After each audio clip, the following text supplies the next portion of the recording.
നമസ്കാരം. Daily news ശുഭദിനത്തിലേക്ക് സ്വാഗതം. സമയത്തെയും ആയുധമാക്കി മാറ്റുന്നത് എങ്ങനെയാണ്?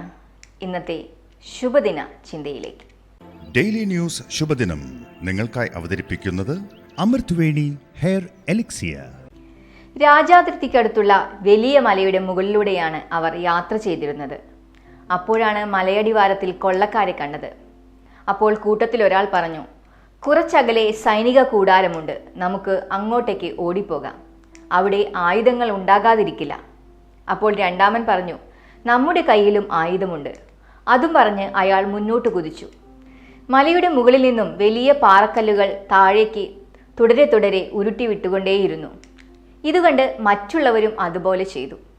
അവസാനം മുകളിലേക്ക് കയറാൻ സാധിക്കാതെ കൊള്ളക്കാർ പിന്തിരിഞ്ഞോടി. അതുകണ്ട് ആദ്യത്തെയാൾ ചോദിച്ചു, ഈ കല്ലാണല്ലേ നീ പറഞ്ഞ ആയുധം? അപ്പോൾ രണ്ടാമൻ പറഞ്ഞു, കല്ലല്ല, സമയമാണ് ആയുധം. കൊള്ളക്കാർ മുകളിലെത്തിയാൽ നമുക്കവരെ തോൽപ്പിക്കാനാകില്ല. സമയവും ആയുധമാണ്. കൃത്യമായി അത് വിനിയോഗിച്ചാൽ നമുക്ക് വിജയത്തിലേക്ക് എത്താൻ സാധിക്കും. ശുഭദിനം.